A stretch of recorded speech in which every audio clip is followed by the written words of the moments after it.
Lubos na ikinalulugod ng manunulat na ibahagi ang kwentong ito ng libre, at ang inyong pagtangkilik ang pinakamalaking gantimpala. Gayunpaman, kung sa tingin ninyo ay karapat-dapat ang akdang ito ng karagdagang suporta, malugod naming tatanggapin ang anumang inyong may aabot.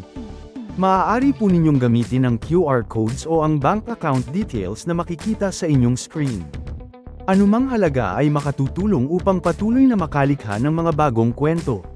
Para sa mga katanungan o iba pang concern, maaari po kayong mag-email sa address na nakalagay din sa inyong screen.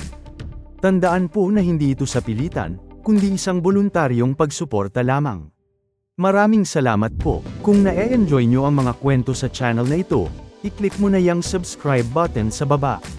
At para sure na hindi ka maiiwan, i-on mo na rin ang notification bell para ikaw ang unang makakita ng bagong upload natin. Ang nilalaman ng akdang ito ay buong-buong kathang-isip lamang. Lahat ng pangalan ng tauhan, mga lugar, at pangyayaring inilarawan ay mula sa malikhaing imahinasyon ng manunulat.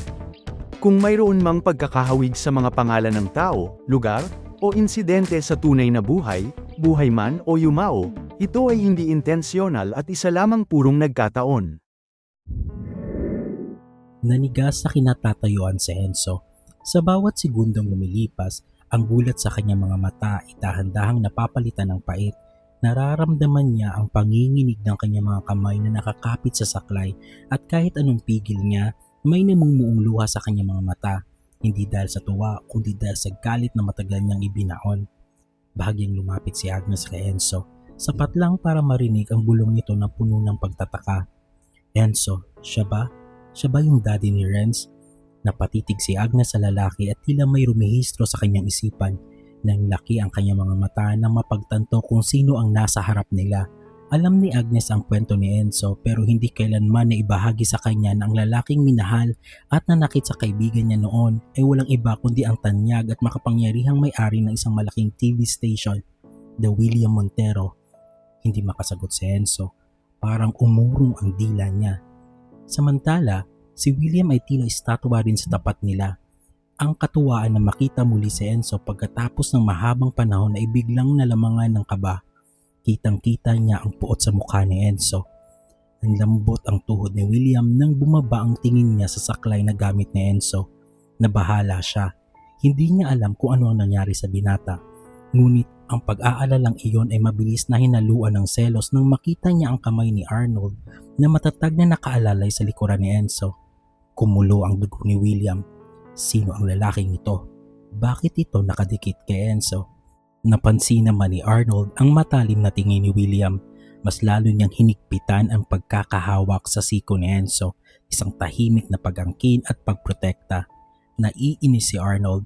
Alam niya ang bulaklak na dala ng estranghero ay para kay Enzo, at mas lalong sumasama ang loob niya dahil sa nakikita niya kung paano nayayanig ang mundo ni Enzo sa harap ng lalaking ito. Enzo. Sa wakas ay nakapagsalita si William. Ang boses ay nangangatog habang sinusubukang humakbang palapit. Enzo, pwede ba tayong mag-usap? Tumingala si Enzo. Pilit na nilulunok ang bara sa kanyang lalamunan. Ang isang luhang kanina pa nagbabadyang pumatak ay tuluyan ng gumulong sa kanyang pisngi. Anong ginagawa mo rito, William? Umalis ka na. Ngayon din, matigas na sabi ni Enzo bagamat basag ang boses. Ngunit sa halip na tumalikod, mas lalong humigpit ang pagkakahawak ni William sa mga bulaklak. Hindi siya gumalaw. Enzo, please. Hindi ako aalis hanggat hindi tayo nakakapag-usap ng masinsinan. Wala akong pakialam, sigaw ni Enzo, at sa pagkakataong ito, hindi na niya napigilan ang pagpiyok ng kanyang boses dahil sa naghalong galit at sakit. Umalis ka na. Ayaw kitang makita. Bingi ka ba? Umalis ka na. Sa bawat sigaw ni Enzo, tila sinasaksak ang puso ni William, pero ang pagmamatigas niya ay mas lalong nanaig. Sinubukan niyang humakbang na isa pa, akmang lalapit kay Enzo. Ngunit bago pa siya makadikit, isang matatag na pader ang humarang sa harap niya. Mabilis na humakbang si Arnold at sinakop ang bawat puwang sa harap ni Enzo at Agnes. Tinitigan niya si William ng diretso sa mga mata. Walang kurap, walang takot. Umalis ka sa harap ko, mariing utos ni William. Ang boses ay mababa ngunit puno ng otoridad. Hindi ikaw ang kailangan ko, kaya tumabi ka. Hindi natinag si Arnold. mas lalo siyang tumindig ng tuwid. Ang kanyang mga kamao ay nakakuyom sa gilid. Pare, hindi ko alam kung ano ang kwento ninyo ni Enzo, pero malinaw ang sinasabi niya. Hindi kanya gustong kausapin. Respeto mo yun. Nagsukatan ng tingin ng dalawa. Sa pagitan nila nanunuot ang bigat ng tensyon, ang malamig at kalkuladong titig ni William Montero laban sa matikas at hindi natitinag na paninindigan ni Arnold. Get out of my way or you will regret it, banta ni William. Hindi siya natitinag sa pagkakatayo habang hawak ang bouquet. Ang kanyang mga mata ay nanatiling nakapako kay Arnold, nagbabala na hindi siya magdadalawang isip na pumatol kung ito ay hahadlang sa gusto niya. Handa siyang makipagtigisan kung pisikalan ang gusto ng kaharap. Subukan mo, hamon ni Arnold, hindi gumagalaw sa kanyang kinatatayuan. Arnold, tama na. Huwag mo siyang patulan, sabi ni Enzo. Ang boses ay puno ng panginginig habang pilit na humahawak sa braso ni Arnold. Maging si Agnes ay nakiusap na rin. Arnold, please, kalma lang. Pero hindi natinag si Arnold. Binaliwala niya ang pakiusap dahil mas naging babaw ang protective instinct niya. Hindi niya kayang sikmuray na may lalaking basta-basta na lang nanggugulo at nagpapaiyak kay Enzo. Tila nawala na rin sa katinuan si William. Ang tanging nakikita niya ay si Enzo, ang lalaking 10 taon niyang hinanap at hinintay na makitang muli. Sa puntong ito, ang lahat ng pangungulila niya ay nauwi sa desperasyon.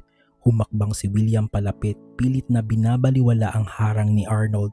Enzo, kailangan nating mag-usap. Mahal kita, alam mo. Hindi na natapos ni William ang sasabihin niya dahil sa hindi niya paghinto, tuluyan nang nawalan ng pasensya si Arnold. Sa isang iglap, mabilis na pinalipad ni Arnold ang kanyang kanang kamao. Tumama ang solidong suntok sa panga ni William, dahilan para mapailing ang ulo nito. Hindi siya natumba ngunit nabitawan niya ang mga rosas. Mabilis siyang nakabawi. Sa kabila ng pagiging businessman, hindi siya estranghero sa pisikalan. Sumugod pabalik si William. Sinalubong niya ang dibdib ni Arnold ng isang malakas na tulak bago nagpakawala ng isang left hook na tumama sa gilid ng mukha ni Arnold. Sa tindi ng puwersa ni William, napuruhan si Arnold. Nawalan ito ng balanse at tuluyang napatumba sa lupa, dahilan para magulantang ang dalawa. Sila na lang ang mga tao roon at yung kusinero sa kantin. Napalabas nga ito, hindi naman siya makaawat sa dalawa kasi wala siyang panama sa mga ito. Come on, get up! Fight me, galit na sabi ni William. Ang mukha ay namumula sa galit at sakit. Habang pilit na bumabangon si Arnold mula sa pagkabulagta sa lupa, muli itong sinunggaban ni William sa kwelyo at itinulak sa pader sa labas ng kantin. Maririnig ang kalabog ng likod ni Arnold. Hindi mo ba naiintindihan? Pinapaalis ka niya, bulyaw ni Arnold kahit nahihilo pa.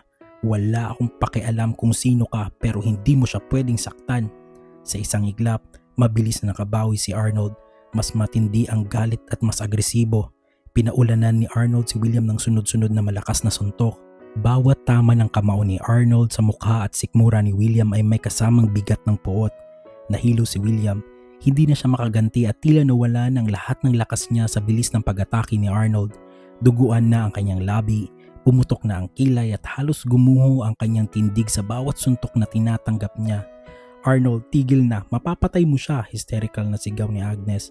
Arnold, stop it, tama na, pagmamakaawa ni Enzo habang humahagulhol. Pinipilit niyang sawayin ang dalawa pero tila walang nakakarinig sa kanya. Hindi pa rin paawat si Arnold. Si William ay sumusubok pang lumaban. Sa puntong ito, wala nang naririnig si Arnold kundi ang bugso ng sarili niyang galit. Kahit hirap si Enzo sa kanyang paa at gamit ang kanyang saklay, pilit na lumalapit ito para sa mamagitan. Sinubukan niyang humarang sa gitna ng dalawa para matigil na ang gulo. Dahil sa sobrang dilim ng paningin ni Arnold, wala na siyang pakialam kung sino ang tamaan niya. Sunod-sunod lang siya sa pagsuntok sa lalaking nasa harap niya.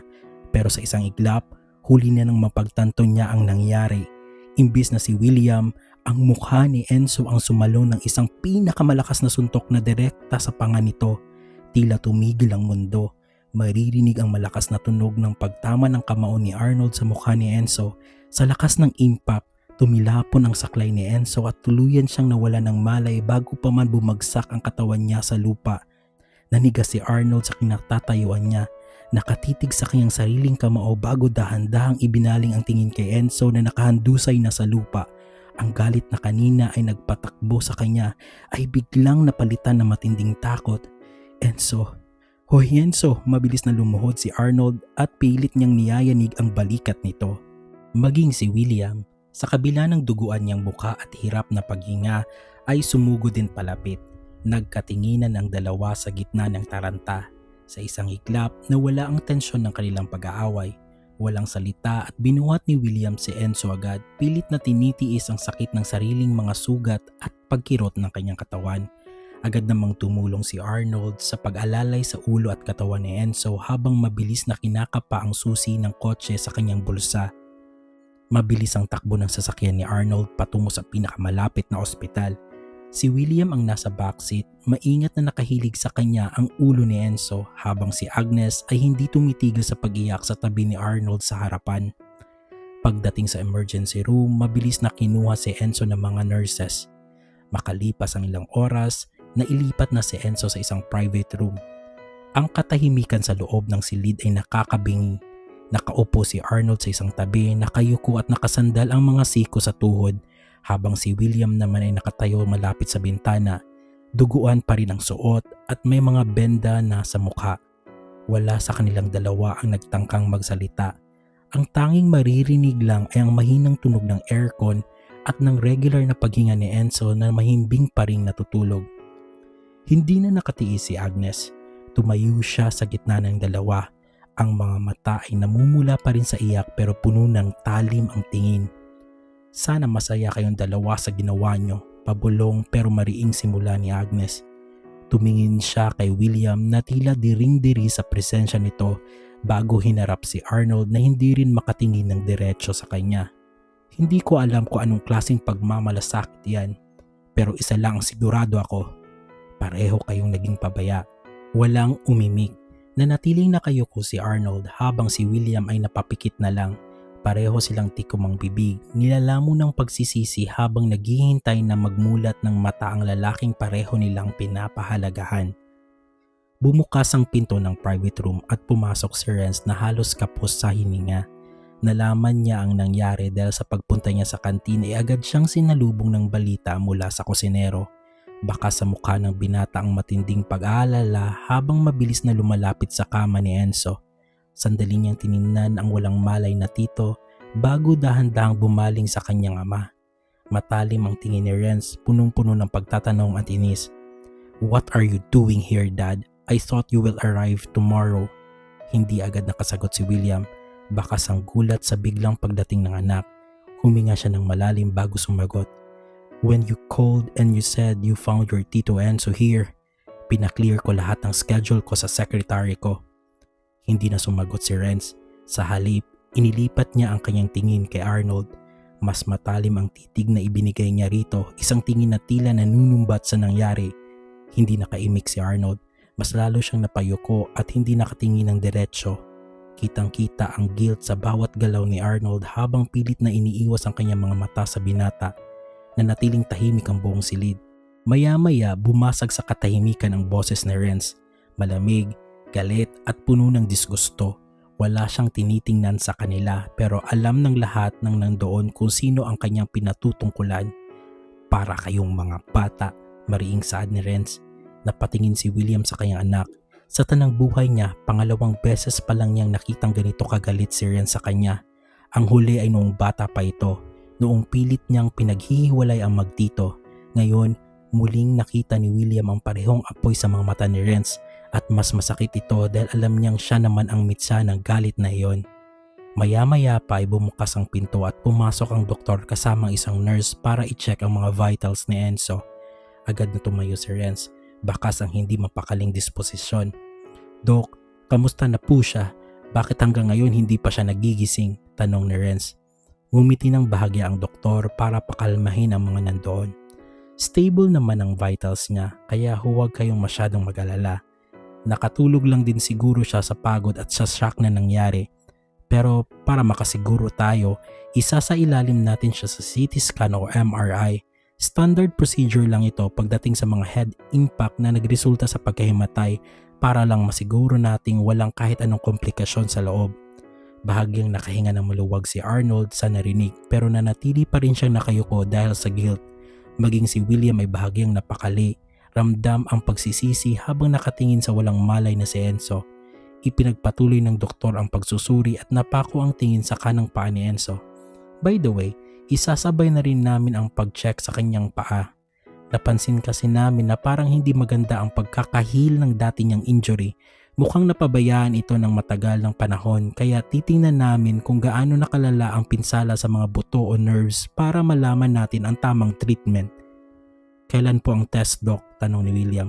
Since stable naman ang pasyente, bukas na natin gagawin ang mga test na sinabi ko. Hayaan muna natin siya makapagpahinga ngayong gabi, pahayag ng doktor bago ito tuluyang tumalikod at lumabas ng silid kasunod ang nurse. Nang maisara ang pinto, nagtanong si Renz, Tita Agnes, ano po ba talaga ang nangyari sa paa ni Tito Enzo? Seryosong tanong ng binata. Hindi agad nakasagot si Agnes pero bago pa siya makapagsalita ay sumingit na si William. Humakbang ito ng bahagya, ang mga mata ay nakatitig din kay Agnes. Yes, I want to know that too, saad ni William. Dahan-dahang ibinaling ni Agnes ang kanyang tingin kay William. Sa pagkakataong ito, hindi na niya itinago ang talim ng kanyang mga mata. Puno ng sarkasmo at pot ang kanyang titig na tila diring-diri sa naririnig mula sa lalaki. Talaga ba, William? Gusto mo malaman, ha? Hamon ni Agnes. Ang boses niya ay nanginginig sa pigil na galit. Napahinto si William, tila natigilan sa naging reaksyon ni Agnes. Maging si Arnold at Renz ay natahimik, ramdam na may malalim na kwentong tila sumasabog sa loob ni Agnes. Hindi kasi naikwento ni Agnes kay Arnold ang buong kwento noong tinawagan siya nito na pumunta sa ospital 10 taon na ang nakakaraan patungkol sa talagang nangyari kay Enzo. Hindi na napigilan ni Agnes na mapaluha ulit. Ang bawat salita niya ay may kaakibat na panunumbat habang direkta siyang nakatingin kay William. Hindi mo alam kung anong paghihirap ang dinanas ni Enzo dahil sa ginawa mo. Nanginginig at pasag ang boses na saad ni Agnes. Lalong nagulat ang tatlo sa narinig. Si William ay tila nawala ng lakas at naniga sa kinatatayuan. Pilit niyang pinoproseso ang bigat ng mga salitang binitawan ni Agnes. Si Renz naman ay napatingin sa kanyang daddy na may halong bigat ng kalooban habang si Arnold ay nanatiling tahimik. Ramdam na may mas malalim pang sugat na ngayon ay mabubunyag na. Ang muling pag-iyak ni Agnes ay tila sumasabay sa mabigat na tensyon sa loob ng silid. Ang tatlong lalaki ay nakatitig lang sa kanya. Hinihintay ang susunod niyang sasabihin na maaring bumago sa tingin nila sa nakaraan. Mahalagang paalala sa mga tagapakinig. Patawad po sa pagpuputol saglit ng iyong pakikinig. Gusto ko lang munang mag-iwan ng isang mahalagang paalala bago natin ituloy ang mga eksena. Ang bahaging ito ng ating kwento ay naglalaman ng mga sensitibong tema patungkol sa depression at mental health. Nais ko pong linawin ng inyong lingkod ay walang anumang intensyon na mag-trigger o makasama sa emosyonal na kalagayan ng sinuman. Layunin lamang ng kwentong ito na maglahad ng katotohanan sa likod ng mga pinagdaanan ng ating karakter. Sa ating mga tagapakinig, kung kayo po ay kasulukuyang nakakaranas ng depresyon o pakiramdam ninyo ay hindi mabuti ang epekto ng kwentong ito sa inyong mental health, hinihikayat ko po kayong huminto muna sa pakikinig. Mas mahalaga po ang inyong kapayapaan at kalusugan kaysa anumang kwento. Hindi kayo nag-iisa at palaging may tulong na maaari ninyong hingan. Maraming salamat sa inyong pag-unawa. Pagpapatuloy. Pinahid ni Agnes ang kanyang pisngi bago muling tumingin ng diretso kay William. Ang kanyang boses, bagamat nanginginig ay puno ng determinasyong ipamukha sa kanila ang bawat detalye ng gabi. 10 taon na ang nakakalipas, panimula niya. Ang paningin ay tila bumalik sa isang madilim na alaala. Nasa terminal ako noon, naghihintay na umandar ang bus papuntang Bicol nang pumasok siya. Hindi ko malilimutan ang itsura niya. Sandaling tumingin si Agnes kay Renz bago muling ibinaling ang puot kay William. Hindi siya mukhang mahirap. Sa katunayan, kahit kusot at madumi ang suot niya, bakas pa rin sa kanya ang pagiging disente. Bitbit niya ang malalaking bag na tila ba doon na lang nakasiksik ang buong buhay niya. Pero ang mas nakakatakot, para siyang wala sa sarili. Isang taong ligaw na hindi na alam kung saan pupunta. Napahinto si Agnes. Parang naririnig pa rin niya ang katahimikan ng bus noong gabing iyon. Umupo siya sa kabilang hilera, tapat lang ng upuan ko. Doon ko nakita ang tuloy-tuloy na pag-agos ng mga luha niya. Hindi siya humahagulhol ng malakas. Tahimik lang ang kanyang pag-iyak. Yung iyak na walang boses pero punong-puno ng pait. Hindi niya magawang punasan ang sarili niyang mga mata. Lalong lumalim ang titig ni Agnes kay William na ngayon ay hindi makahinga sa tindi ng revelasyon. Pinagtitinginan siya ng ibang mga pasahero. May mga bumubulong pa pero wala siyang pakialam. Nakatingin lang siya sa labas ng bintana habang dahan-dahang umaandar ang bus. Hindi tumitigil ang pagluha niya. Isang tahimik na hagulhol na parang bawat patak ay unti-unting pumapatay sa kanya mula sa loob. Noong gabing iyon, William, nakita ko isang taong wasak na wasak at ang tanging dala lang niya ang sakit na galing sa inyo. Napatingin si Agnes kay Renz na ngayon ay hindi na mapigilan ang pag-ikbi habang nakikinig. Si Arnold naman ay nanatiling tahimik, nakayuko at tila hindi kayang tanggapin ang bawat salitang naririnig. Si William, nakakuyom ang kanyang mga kamao, pilit na tinitiis ang bawat talim ng kwento ni Agnes. Buling huminga ng malalim si Agnes at nagpatuloy. Buong biyahe, hindi ako nakatulog. Hindi ko magawang alisin ang tingin ko sa kanya dahil hindi rin tumitigil ang pag-akos ng mga luha niya. Maniwala kayo, buong biyahe siya umiiyak. Gustong gusto ko siyang lapitan, gustong gusto ko siyang yakapin kahit hindi kami magkakilala dahil sa tindi ng awang nararamdaman ko para sa kanya. Ramdam ko ang bigat na dinadala niya. Bahagyang nanginginig ang boses ni Agnes nang maalala ang pagbaba nila ng bus. Nang makarating na kami sa Bicol, sumabay siya sa pagbaba namin pero naglalakad siya na parang isang anino, walang direksyon, hindi alam kung saan pupunta. Hindi kaya ng konsensya ko na pabayaan lang siyang maglakad ng ganoon ng hitsura kahit natatakot ako sinundan ko siya. Lalong tumahimik ang paligid, tila lahat sila ay natatakot sa susunod na sasabihin ni Agnes. Sinundan ko siya ng malayo at hindi niya man lang napapansin na may nakabuntot sa kanya hanggang sa makarating kami sa isang bahagi ng kalsada na malapit sa isang bangin. Napapikit si Agnes, tila ayaw niyang balikan ang eksenang nakita niya doon. Doon ko na-realize na hindi lang siya basta nalilikaw dahil ang tingin niya sa bangin na iyon tila ba doon na lang makikita ang kapayapaang ipinagkait din niyo sa kanya. Madaling araw na noon, tahimik na tahimik ang kalsada. Walang sasakyang dumadaan, walang ibang tao pero sa gitna ng katahimikan iyon, narinig ko ang pinakamasakit na tunog na hindi ko kailanman malilimutan.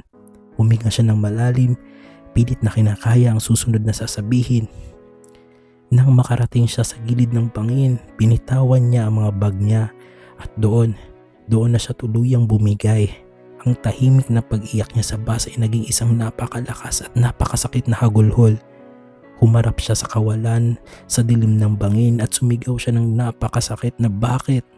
Yung boses niya, William, yung boses niya na parang hayop na sugatan na wala ng pag-asa. Napatingin si Agnes sa kawalan, tila nakikita niya muli ang figura ni Enzo sa dilim. Napaluhod siya sa damuhan, sa mismong gilid ng bangin. Sinasabunutan niya ang sarili niya, sinusuntok ang lupa habang humahagulhol. Wasak na wasak siya, William.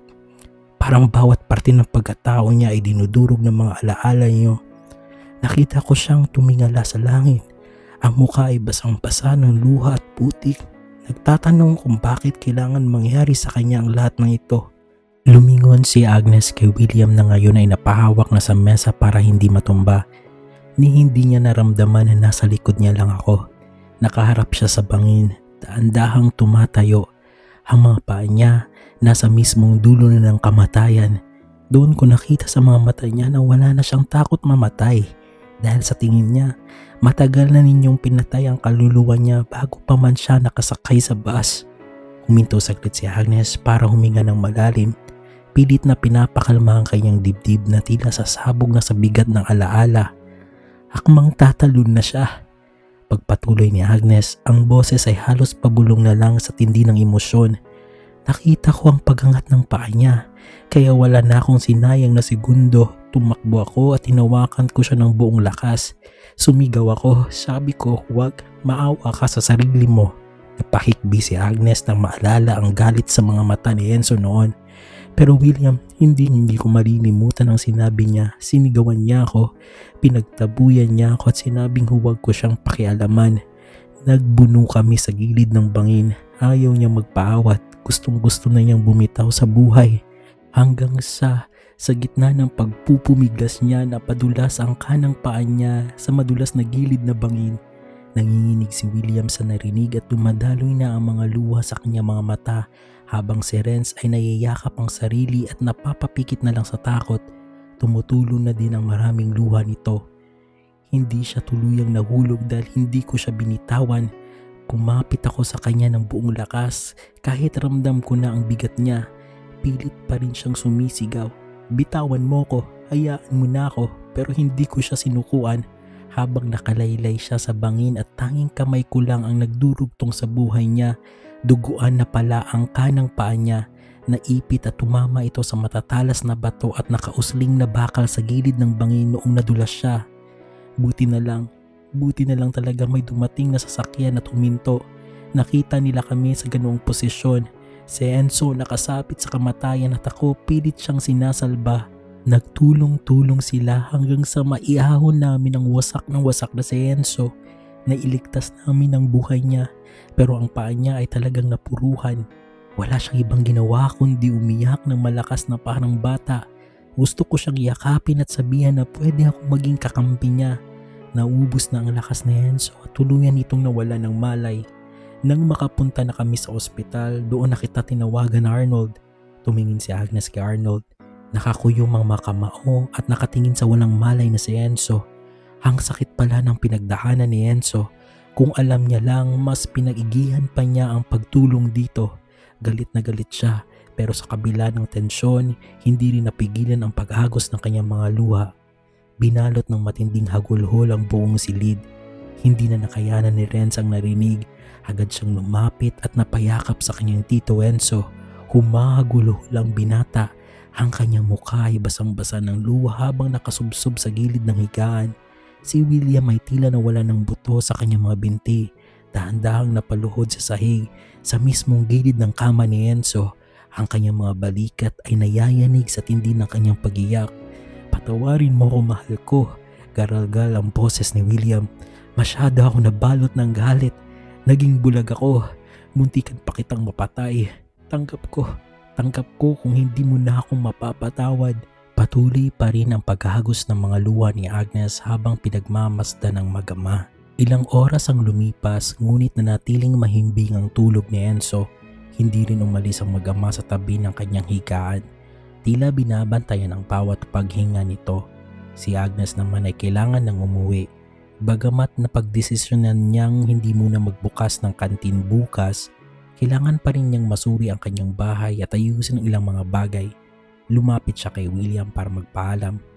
Kami nang bahala rito, Agnes, mahinang saad ni William. Ang boses ay paos pa rin mula sa pag-iyak.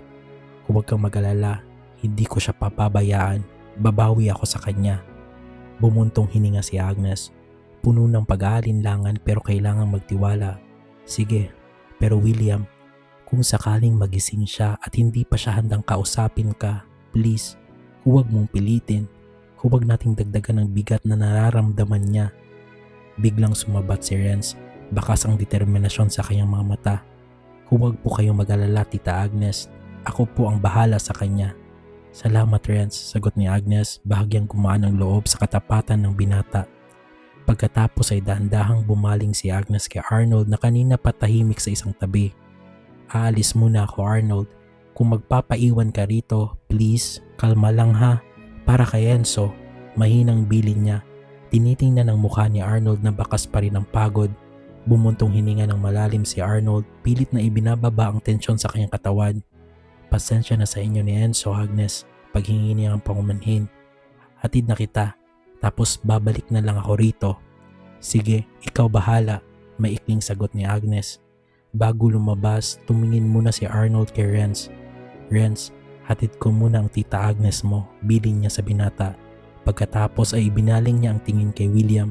Isang tingin na wala ng galit pero puno ng bigat. Tinanguan niya si William bilang tanda ng pansamantalang pagkakaintindihan. Tumango rin si William bilang tugon. Hindi na siya nag-abalang magsalita pa dahil nakatutok lang atensyon niya sa natutulog na si Enzo. Tahimik na lumabas ang dalawa sa silid, naiwan ang magamang William at Renz.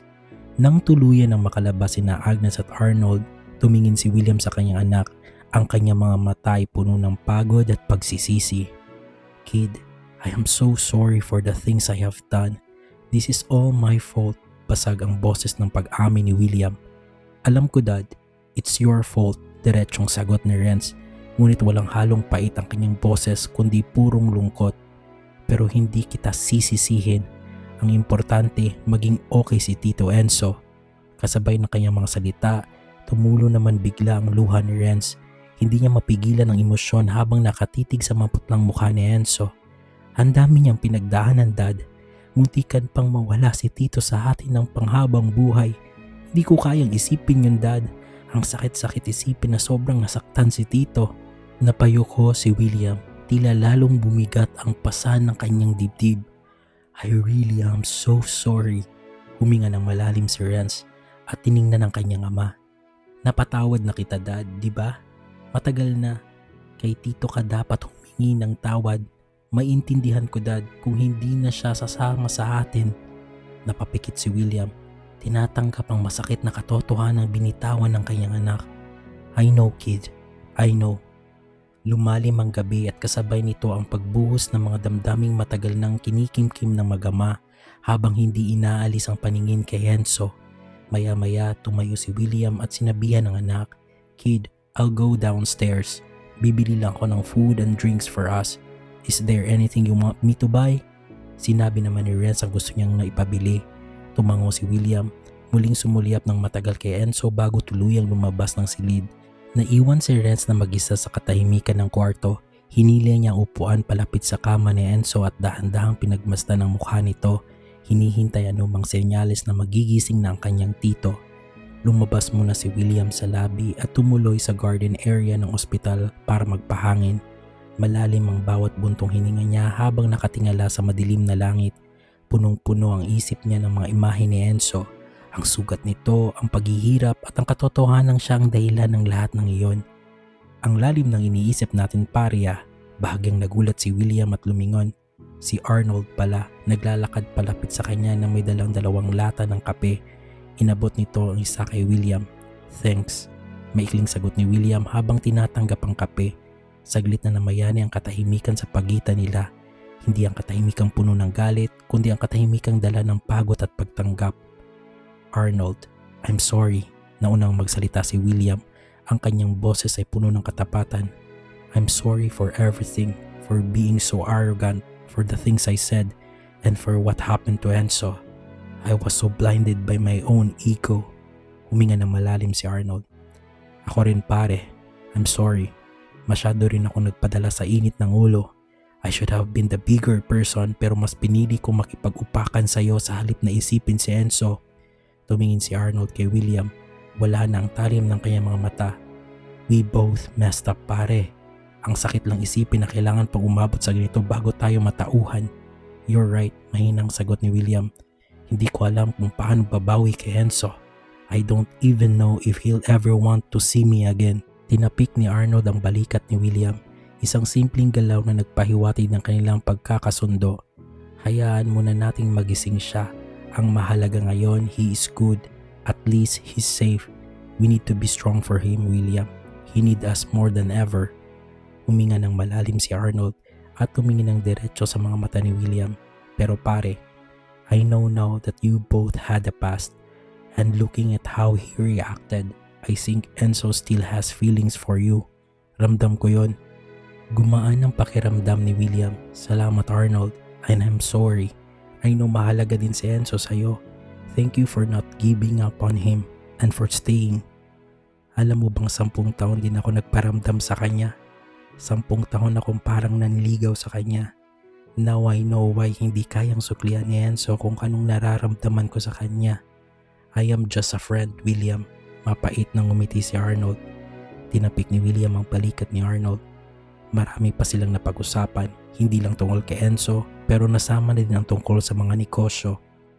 Dahan-dahang iminulat ni Enzo ang kanyang mga mata pero agad siyang napapikit ng mariin at napangiwi. Sa bawat pagkurap niya, tila bumabalik ang huling mga sandaling natatandaan niya bago nagdilim ang lahat. Ang galit na sigawan ni William at Arnold, ang gulo na hindi na napigilan at ang kamao ni Arnold na mabilis na tumama sa kanya. Humarang siya para pigilan ng dalawa pero sa malas ay siya ang sumalo ng puwersang hindi para sa kanya. Parang binibiyak ang ulo niya sa sobrang kirot at bawat pitik ng pulso niya ay ramdam niya hanggang sa sentido. Sinubukan niyang igalaw ang kanyang mukha pero isang matalim na sakit ang gumuhit mula sa kanyang panga. Ang bakas na malakas na suntok ni Arnold kanina na napagbagsak sa kanya. Naramdaman niya ang init ng isang kamay na mahigpit na nakahawak sa kanya. "Tito Enzo, Tito, can you hear me?" Bakas ang takot sa boses ni Renz. "Oh my God, thank God, gising ka na. Are you okay? We were so worried." Lumingon si Enzo ng bahagya kahit hirap siyang ibaling ang ulo. "Renz, bakit ka umiyak?" Paus na tanong niya. Sinusubukan niyang ngumiti para itago ang sakit ng panga niya pero hindi niya magawa. Pilit niyang iniangat ang kamay para abutin ang mukha ng pamangkin. "Sorry Tito, I'm so sorry. Ngayon ko lang nalaman ang everything. Sorry dahil wala ako noong mga panahong wasak na wasak ka," hikbi ni Renz habang isinusubsob ang mukha sa gilid ng kama ni Enzo. Natigilan si Enzo. Sa gitna ng pagpintig ng sakit sa ulo niya, parang mas sumakit ang dibdib niya sa narinig. Anong sinasabi mo?" "Kwento sa amin lahat," sagot ni Renz. Ang boses ay punong-puno ng pait, yung tungkol sa bahas. "Sa lahat Tito, why? Bakit kailangan umabot sa ganoon? Why did you have to carry all that pain alone?" Nanigas ang buong katawan ni Enzo. Ang alaalang pilit niyang ibinaon, ang lamig ng madaling araw, ang tulis ng mga bato at ang hiyaw niya ng bakit sa gitna ng dilim ay biglang bumalik. Mas matindi pa sa sakit ng ulo at panga niya ngayon. Napapikit siya ng mariin at isang luhang puno ng pait ang pumatak mula sa gilid ng kanyang mata. "Renz, matagal na yon," mahinang sagot ni Enzo. Nanginginig ang boses. "Tapos na yon." "But it's still hurting you until now," giit ni Renz habang nakatingin ng diretso sa mga mata ni Enzo. Kaya pala minsan you look so far away. Kaya pala kahit you're smiling, I can feel na there's something missing Tito. Noong gabing yon, gusto mo ba talagang hindi na muling sikatan ng araw?" Hindi agad nakasagot si Enzo. Tumingala siya sa kisame, pilit na tinitiis ang bawat pintig ng sakit ng kanyang ulo. Noong mga sandaling yun, Renz, huminga siya ng malalim. Ang boses ay tila nababasag sa matinding pagod. "Oo, gusto ko nang bitawan lahat. Kasi nung gabi ngayon, akala ko wala nang pag-asa na tayong dalawa ay magkikita. Ikaw yung buhay ko noon, Renz. Ang sakit-sakit noon. Wala na akong makitang dahilan para magpatuloy pa dahil sa akala ko wala na akong silbi." Pumikit siya ng mariin. Isang luhang mainit ang muling gumulong sa kanyang pisngi. Inaalala din niya ang sobrang minahal niya noon si William at ito ang dahilan kung bakit naghiwalay silang magtito. "Akala ko noon, doon lang talaga ako matatapos," iyak ni Enzo. Niyakap ni Renz ng mahigpit ang tito niya habang nag-iiyakan ng dalawa. Dahan-dahang bumukas ang pinto at pumasok si William. Mag-isa lang siya dahil pinili na ni Arnold ang umuwi. Sinabihan niya si William na kailangan nilang mag-usap ni Enzo ng masinsinan at magiging abala lang siya kung mananatili pa roon. Sa desisyong iyon, tila ba nagparaya na si Arnold kay William. Naghiwalay sa kanilang yakapan ang magtito upang tingnan kung sino ang pumasok. Nang makita ni Enzo kung sino ay agad itong nag-iwas ng tingin. Ibinaling niya ang kanyang mukha sa kabilang direksyon. Nanatili si William na nakatayo malapit sa pinto, tila hindi malaman kung paano hahakbang palapit. Tiningnan niya si Enzo, ang taong nasaktan niya ng husto. Biglang nagkaroon ng tensyon sa silid. "Enzo," mahinang tawag ni William. Halos pabulong na ang boses sa tindi ng emosyon. Tiningnan ni Ren si William pagkatapos ay ang kanyang tito Enzo na ayaw lumingon. Alam ng binata na kailangan mangyari ang paghaharap na ito. "I'll just step out for a bit," paalam ni Renz bago dahan-dahang bitawan ang kamay ng kanyang tito. Tumingin ulit siya sa kanyang daddy at nagtanguan sila. Pagkatapos ay lumabas na siya sa silid. Naiwan ang dalawa sa isang mabigat at nakakabinging katahimikan. Matagal bago nakahakbang si William palapit sa kama. Ang bawat hakbang niya ay tila mabigat at puno ng pag-aalinlangan. Nang makarating siya sa tabi ni Enzo, hindi niya magawang hawakan ng kamay nito. Nakatingin lang siya sa panga ni Enzo na may bakas ng pasa. Isang paalala na sa kagustuhan niyang lumapit at makipag-usap, nasaktan pa ang taong mahal niya. "Enzo," basag ng boses ni William. "Sorry, please, patawarin mo ko. I just wanted to talk to you kanina pero hinarang ako ni Arnold. I didn't mean for it to end up like that. Hindi ko akalaing masasaktan ka sa pagitan naming dalawa. Hindi sumagot si Enzo. Nanatili siyang nakatingin sa kabilang direksyon, tila mas interesado sa dingding kaysa presensya ni William. I found out everything, Enzo. Yung ikunento ni Agnes, pagpapatuloy ni William at dahan-dahan siyang lumuhod sa gilid ng kama. Nanginginig ang kanyang mga kamay habang nakakapit sa bed rail. I heard about what happened sa bangin. Yung muntikan mo ng, oh God, I had no idea na umabot ka sa ganong punto because of me. I am so sorry if I was selfish. Kung pinaghiwalay ko kayo ni Renz, kung dinurog kita ng ganito. Dahan-dahang ibinaling ni Enzo ang kanyang tingin kay William. Walang galit sa kanyang mga mata. Isang malamig na katahimikan lang na naroroon na mas lalong nagpabagsak sa loob ni William. Patawad? Mahinang tanong ni Enzo. Parang tuyong-tuyo ang boses niya. William, ang daling sabihin niya ngayon. Pero alam mo ba kung gaano kahirap huminga noong mga panahong wala akong kasama? Nung kinuha mo sa akin si Renz, kinuha mo na rin ang tanging dahilan kung bakit ko gustong magpatuloy. Mariing napapikit si William at napayuko. Pilit na pinipigilan ang pagpiit ng lalamunin niya habang ang bawat salita ni Enzo ay tumatama sa kanyang dibdib. Isinubsob niya ang kanyang mukha sa kama, malapit sa kamay ni Enzo na hindi man lang gumalaw para damayan siya. Sana hindi na lang ako napigilan noon, patuloy ni Enzo. Kalmado ang boses pero bawat salita ay parang suntok sa dibdib ni William. Dahil yung Enzo na sinasabing mahal mo, yung Enzo na dating masaya, matagal mo nang pinatay. Nung nakatayo ako sa bangin na yon at handa nang tapusin ang lahat, doon pa lang, wala na ang dating ako. Enzo, please, give me a chance to fix this. Gagawin ko ang lahat, pagmamakawa ni William. Ang boses ay paus na at punong-puno ng pait habang nakatingala kay Enzo. I'll make it up to you, just please don't shut me out. Believe me, nagsisisi ako. After a few days, I realized that what I've done, I tried to look for you. Pinahanap kita sa lahat ng lugar pero bigo ako. I didn't know where to find you. Sobrang pinagsisihan ko ang lahat. Tiningnan siya ni Enzo ng diretso sa mata, walang pahid ng awa. Hindi lahat ng basag, William, ay kayang pagdikitin ng sorry. At hindi lahat ng sugat maghihilom dahil lang bumalik ka at nagsisi. Pinaghiwalay mo kami ni Renz noong kailangan namin ng isa't isa. Dinurog mo ako nung akala ko ikaw ang kakampi ko. Huminga ng malalim si Enzo at muling umiwas ng tingin. Umuwi ka na, William. Tapos na tayo.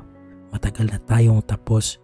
Doon pa lang sa sandaling hinayaan mong mawala ang lahat sa akin. Dahan-dahang tumayo si William mula sa pagkakaluhod. Kahit itinaboy na siya ni Enzo, ramdam sa bawat kilos niya ang hirap na iwan ito. Lumabas siya ng silid na tila pasa ng buong mundo. Nandoon lang sa labas ng silid si Renz naghihintay. Pagkasara ni William ng pinto, agad siyang tiningnan ng anak at lumapit ito sa kanya. Give him time, Dad, but please don't give up on him, mahinang pakiusap ni Renz.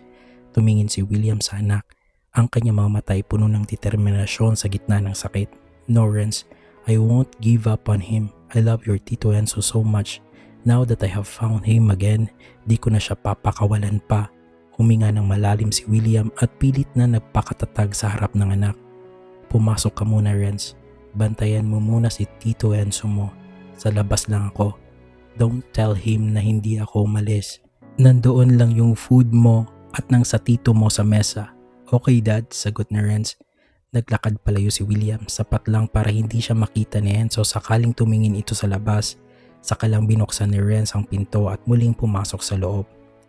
Habang naglalakad si William palabas ng ospital para magpahangin ulit, parang bawat hakbang niya ay may pumipigil sa kanya. Gusto niyang sundin ang hiling ni Enzo na umalis na siya, pero hindi niya kayang iwan ang taong mahal na mahal niya at sobrang kinasasabikan niyang makasama. Habang lumalayo siya sa pinto ng kwarto, mas lalo lang sumisikip ang dibdib niya sa matinding pangungulila. Pagdating niya sa labas, sinalubong siya ng malamig na hangin pero kahit ilang beses pa siyang huminga ng malalim, hindi nito maalis ang bigat na nararamdaman niya. Wala siyang pakialam kung itataboy siya ni Enzo, mas lalong tumibay ang desisyon ni William.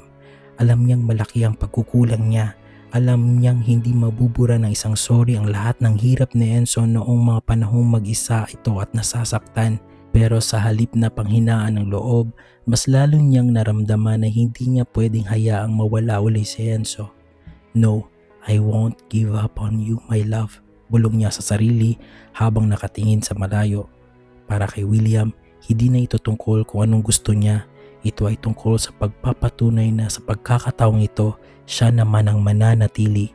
Kahit ayaw sa kanya ni Enzo, kahit itulak pa siya nito palayo, hindi siya bibitiw. Siya naman ang maghihintay.